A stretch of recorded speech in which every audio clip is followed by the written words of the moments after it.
Good morning.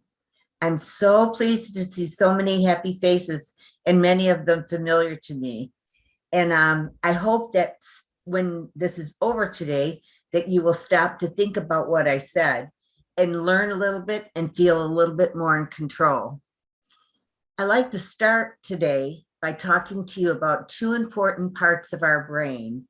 These are generally not things that the scientists have really looked at, but we all have them. We have a part in our brain that I call the still small voice. Sometimes it gets very big, but it's generally the still small voice, and it drones on in our life, through our life. And that voice is with us when we take our first breath. And that voice is with us when we take our last. And so, one of the things I want you to consider today is to make friends with what's going on the inside. Even if you feel like it's driving you crazy, hopefully I'm going to help you with that today, because we own our brains. We own what goes on in our brains. We use the language to explain what goes on to ourselves from our brain. And that could be very powerful, because if we own our brains, then we will be able to make a shift in a paradigm or change a lens so that we'll feel better when we hear some things that don't make us feel very good. So we have this stream of consciousness, the still small voice. And from the time we're born, before we have language, there are things that are impressed along that. It's almost like a stream. They're impressed along that stream. Some of them are very good and some of them are very bad. And the things that are very bad leave a very deep bruise inside of us. So as we get older, those are the things that pop up. First, we feel about those things and we think, oh, that doesn't feel good. Or however we get our feelings, we don't get to control them. We have our feelings. What we can control, though, is how we think about those feelings. So suppose I'm going to give you the example of a little boy who loves his mom and dad, and he's close to his dad, and he admires his father, and he's playing ball with his father when he's about 4 or 5 years old. And his father said, "Oh, you're so clumsy. You'll never be an athlete." And that little message gets stuck in that stream.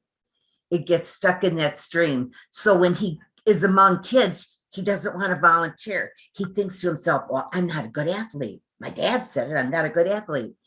And sometimes we don't even know how the message gets there. And in reality, it's not always important to know how the message gets there, because it's there. It's there because in our mind, we hear it. This little boy heard, I'm just not very good at sports. I'll never be good at sports. I'll never be an athlete, until he gets into junior high school or middle school. And he likes the kids in his class and he gets along well with them. And one of the boys said to him when he's out playing ball one day, "Wow, you're really coordinated. You should go out for the baseball team." And he stops and he hears that message. Dad said I'm not a good athlete. Dad said I'm not coordinated. But Joe, who I really like, and he's my friend, he says I could try out for the baseball team. So there's something wrong with that initial message. There's something wrong with it. We feel it, then we think it, then we say, I'm going to make a different paradigm. I'm going to shift the paradigm. And I'm going to say, the little boy said, I used to be uncoordinated, but I'm good now. I'm very good now. And he has shifted that negative message into a positive message. And that shifting of the paradigm or the lens, it makes his life better. It makes our lives better. And as we're older, we hear old messages. We hear things like, you're just no good at math. You're just no good at math. And we don't understand the power of that message that gets planted into our subconscious or into that stream of consciousness. But we do feel it. And first we have our feelings, then we think about it. And thinking about it, we create new language around it. Would you put that first slide up, please? So here's the guy. He's got these feelings, and then he puts his mind to it. And remember, you own your mind. You own the language in your mind. He puts his mind to it, and he said, hold it. I'm going to change this lens. I'm going to change this paradigm. And he thinks, I used to be that way, but I'm not that way anymore. Now, it would be lovely if this, after we saw the possibilities and changed our thought, if that was all we had to do, it would be just lovely. But those messages, those things that pop up into us, that create the feelings that make us think about stuff, they have been there a while. And if they haven't been there a while, they were a deep cut inside of us. So they keep popping up. And yesterday, when I was talking to my group about this, somebody said, it's like whack-a-mole. I couldn't remember the name of the game, but it pops up all the time. The thought just comes back. You have to say, no, we control our thoughts. You need to say, thank you for being here all these years, but you don't work for me anymore. Let me give you another example. A young girl, she lives in a family that are very high achievers. Her father's very athletic, very handsome. She's very close to her dad. And her dad says to her, you know, you have to stay fit. You have to stay fit. It's just so important. You have to stay fit. Don't be like your mother. She let herself go. Well, that message got stuck in her brain in that still small voice that's always with her and is always going to be with her. So we go inside and she thinks to herself, boy, I better not gain any weight. I better watch it. I better be really careful about this. And she becomes so obsessive about it that she gets into a place of anorexia. She makes herself think, or she makes herself sick because of the way she thinks. But that young girl gets into a program about anorexia. And she said, yeah, I was like that. Yeah, I did that. And she's among other girls. And so she thinks to herself, because we own our brain and we can think inside, geez, that didn't work for me very well. I got to make some adjustments here. So maybe I can make the adjustment like my dad said. It's good to be fit. It's good to be fit and happy. It's good to be fit and healthy. And she changes that thought. She changes the paradigm that she sees life through.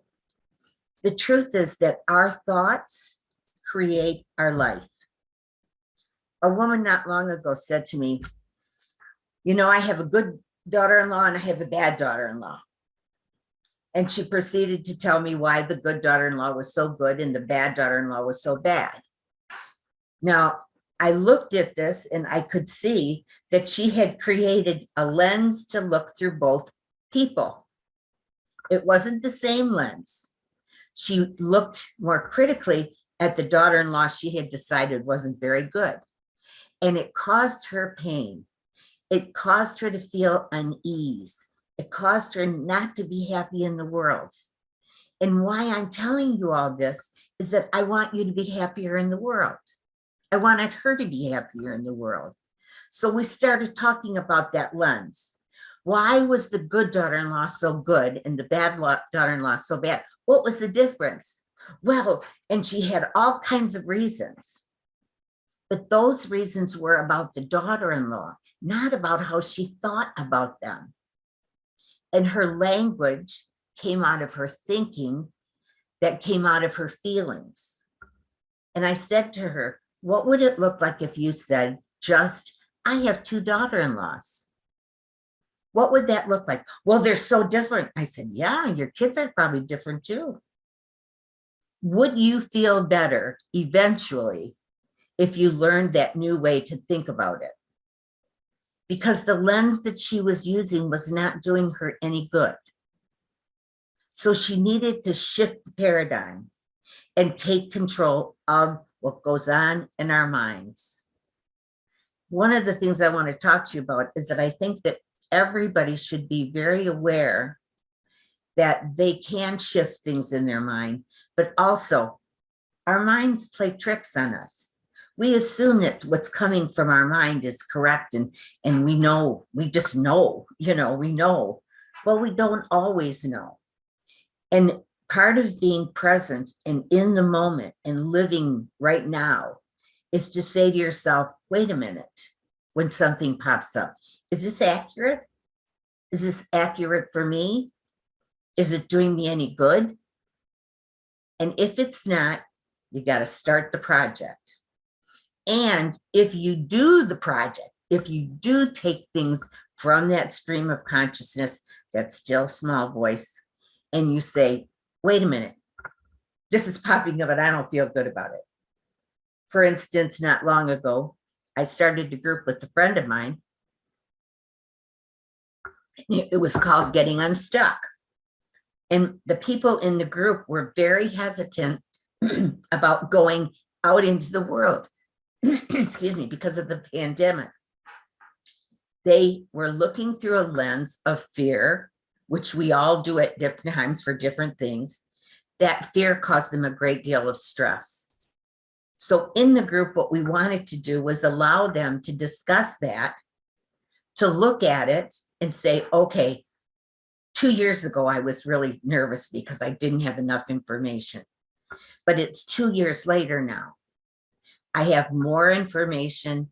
There are medical solutions to if I do get the COVID. Things are doing much better. So they have more information now to look at that paradigm they had about, I have to stay safe, I have to stay home.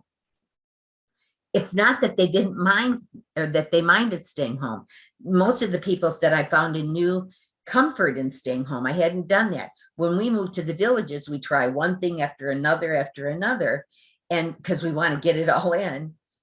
But eventually what happens is that we realize that we prefer some things to the other things, and we shift the paradigm.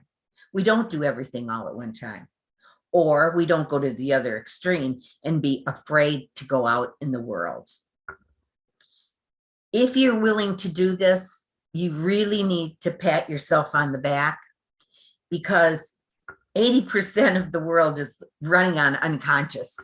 They run their world on habit. What I did yesterday, I'm going to continue to do today, and therefore I'm not thinking much about it.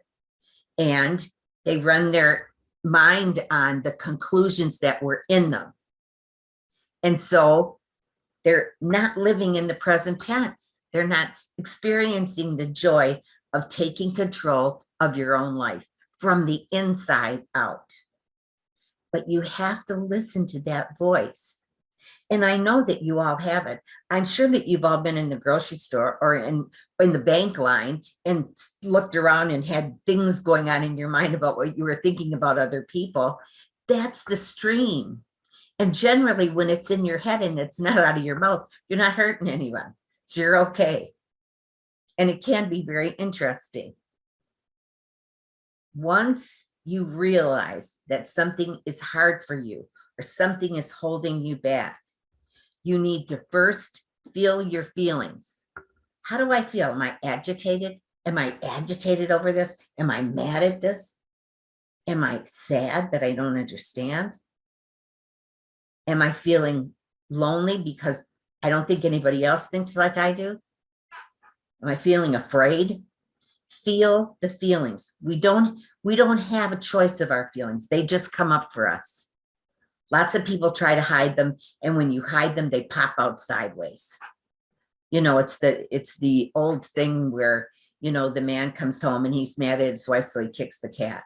It's just how we make things harder in our lives by not looking at them clearly face on.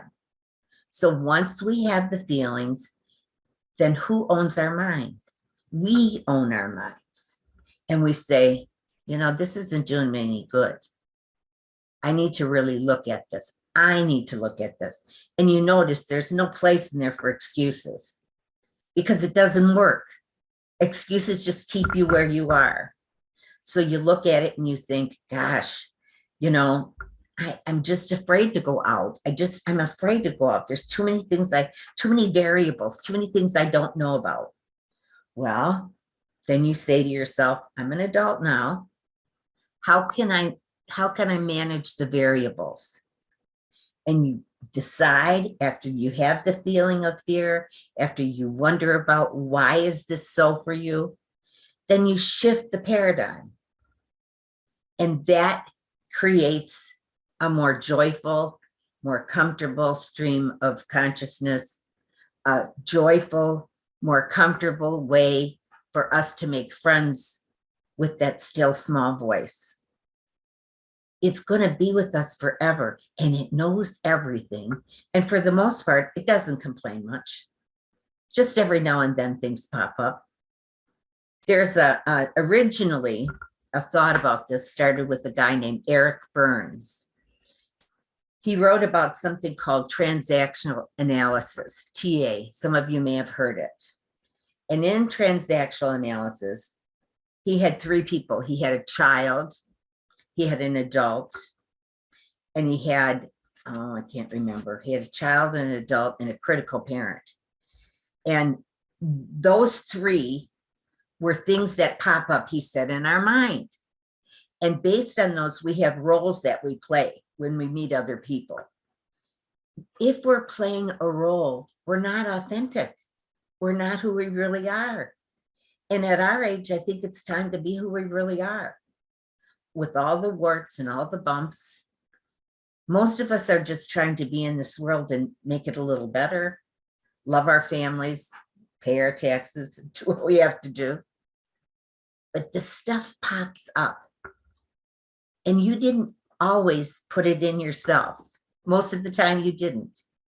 And Burns says that stuff that pops up that's negative, that's a critical parent. But we're adults.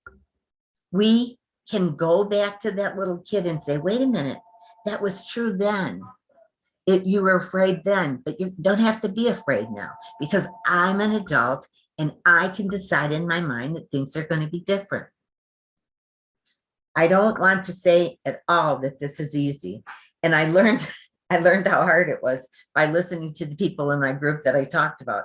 They'd say, oh, I have every intention. I was thinking I was going to do this. I was getting ready and couldn't do it. Well, that's all right. Because then you have more information to look at to adjust the paradigm, to just make that lens more clear. What's important about dealing with life every day is enjoying it in present tense. Now, I don't know about you, but I have found myself when I worked being 20 miles from home and realizing that I didn't know a thing. I didn't think of a thing. I was driving the car. I was unconscious to the reality of what was going on. Our brains do that for us, and they do it for several reasons. One of the reasons is to relax our brain. Another one is to protect us. But when something pops up, when you hear that inner voice, I feel, and I don't have any proof of this, but I believe it's time for you to deal with it. You wouldn't hear it as much as you're hearing it if it wasn't time to deal with it. Now, sometimes people, have good friends that they can bounce this stuff off of. And that makes it easier, and it makes for more intimacy in a friendship or in your personal relationships. But what I want to express to you is that it's an inside job. They can't do it for you. They can encourage you. They can hope that you're going to do the best job that you can, but you have to do the work. And as adults, the reward has to be a more comfortable way of living. So what I wanted to tell you today in a kind of a nutshell is that we keep hearing this voice on and off in our minds all the time. I have decided that for me, I need to make friends with that voice because he or she or it or however I hear it, it's with me all the time. Some of us fight it. Some of us don't want to think about it, don't want to hear it, but it's part of who we are. And it gives us the opportunity to become more of what we are and better of what we are if we trust it, if we listen to it and we trust there's something going on here. First, I need to have my feelings over it. How am I feeling? Am I scared? Am I angry? Then, and just allow those feelings. Then I have to examine it because that's tricky. Sometimes those bruises are way deep and down in there and you don't know how it got there or who said it or why it's so. So you have to look at it clearly as an adult and say, is this good for me? Is this working for me? And if it is not working for me, then me, the inside of me, my brain, I can make a new paradigm. I can make a new visual, a lens to see that through so that my life is easier. And shifting the paradigm makes us feel powerful in our own lives because we're taking control of it. It makes us more joyful because those things don't pop up as much, although there's a lot of work when they start popping up. And it gives us the opportunity to be more of who we are.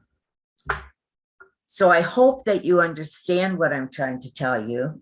And I hope that you'll think about it and make friends and be conscious. We want to be conscious in the world today. We want to see and listen and feel and look and know what's going on in our own minds.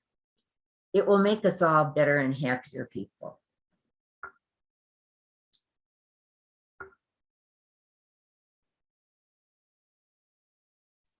Thank you very much.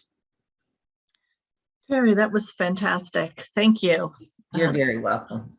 I wanted to ask you, I was wondering if sometimes it makes sense to journal some of these thoughts, because sometimes I know with me, I'm not ready to deal with it, or I don't have the energy to deal with it. And sometimes when they pop up, if you put it in a journal and maybe you see a pattern.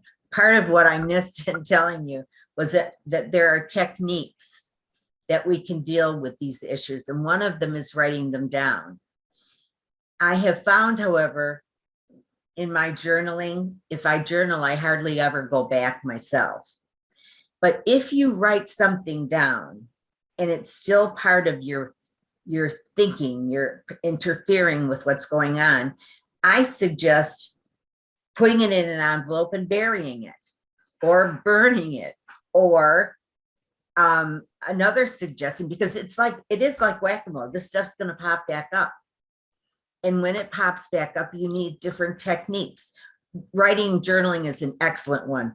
Another thing that Lisa mentioned was what I consider consequence rehearsal. What's the best thing that can happen? What's the worst thing that can happen? Once I've determined what I'm going to shift my paradigm to. That keeps you in a position of feeling in control. But sometimes it keeps popping up. So I do silly things like I say in my mind, shut up. Or I say, I'm making you into a little ant in my mind, and I step on it. I mean, we have to be creative about this so that you know that you're in control. And boy, we came up with some really good ones. There's some really fun things to do. I'm so glad you mentioned that, Lisa, because we do need words to say. Sometimes, for instance, with the money issue, I had a second marriage and I was very nervous about, we went into an attorney to make a will, or a trust. And I was just so nervous because I had one child and he had two children. And I didn't know how it was going to go because we didn't talk about it before, because it was so hard to talk about. It's not an easy issue, but it was in my mind and it popped up. I was so very nervous, but I paid attention and I let my husband lead. And thank God he led just where I wanted him to go. And there wasn't a struggle, but I made myself sick over worrying about it before it happened. And if I had remembered this technique, or I had learned this technique properly, I could have said, oh, this is getting to me. What am I going to do? What am I going to say? And look at the consequences. What might happen? What might not happen? And I found it difficult to say the words, like, this is together. We have a new marriage and we need to, work this out together. And I'm nervous because I only have one daughter. That would have made things so much easier, but I couldn't get those words out. Now, I think with this technique, I'm more aware of what the feelings are and what my thoughts are. And if I can't get it done right away, I can write it down. And if it still pops up like the whack-a-mole, I can rip it up. I can make it a little ant and stamp on it. I can be the judge of me and I can bang it with my gavel. We can create all kinds of crazy things that nobody has to know about but us. But they'll work. They'll make you laugh at yourself and say, oh, I can do this. Are there any more questions? That was a great, thank you so much for that. I think you're right in when you are successful in the question, when you ask the questions and you're willing to look at difficult issues, you become empowered to maybe tackle the next one, right? You have a success behind you, but it's hard. It's hard to change what's in your mind. And sometimes, again, facing those difficult things that are going on in your head, everybody wants to be liked, everybody wants to be loved, everybody wants to have a place, and sometimes we have those little voices inside. Well, what if I'm not going to be successful? Or what if I'm, not enough, right? So how do you change those tiny little voices, right? You just decide they're in my head. I own them. They're in my head. They're going to be, and I'm going to be in charge of them. We're going to take things a little differently this way. And it really is empowering. So many people are living their lives without examining why they're unhappy. And of course, everybody may need some therapy at one time or another, but this is something you do for yourself. It's a gift for yourself. It's not much different than what you do when you talk to somebody, when you do talk therapy. But in talk therapy, they give you words to say. And, even as adults, we get hurt. We get hit every now and then. A friend of mine said something very hurtful to me the other day, and I didn't say back, oh, that was hurtful. I was so shocked by it, I didn't know what to say, but it stayed with me. And so I had to look at it and say, what really makes you feel bad? Well, maybe she's true. Maybe she's right. But maybe she's wrong. And so I had to figure out words that when the time is right, I'm going to say to her, I got to point this out because it's in the way of our friendship right now. And I'm going to just tell you what I feel and what I think. And it's all I want you to do is think and feel about it back. If she wants to apologize, fine, but I just want her to know what she did. That gives me power. I can't control her behavior, but I can control mine. The question that you need to ask yourself, and that thing that keeps popping up, is this good for me?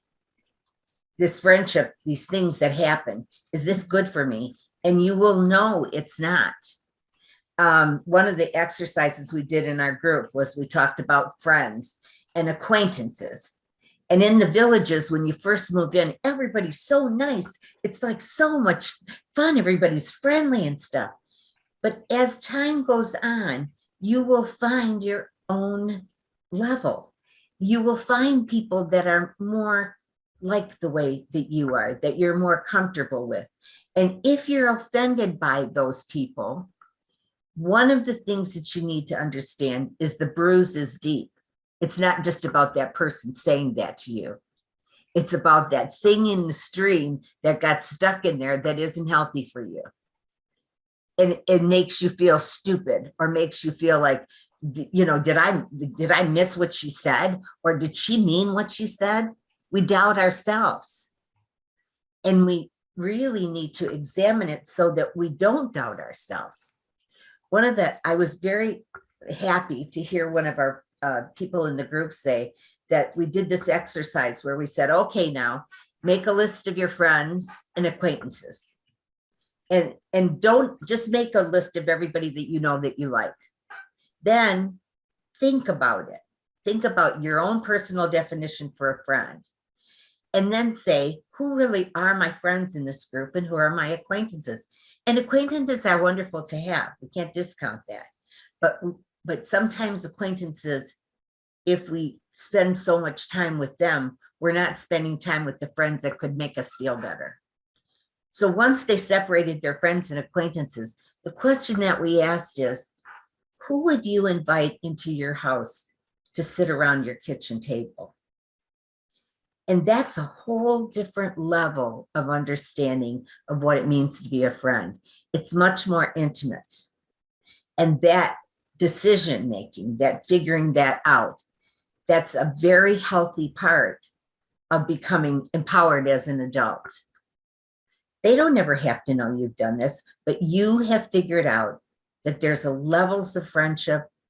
You can't get what you want from just one person in this life. So it's kind of fun to have friends that you play sports with and friends that you love to karaoke with, or, that's how life is.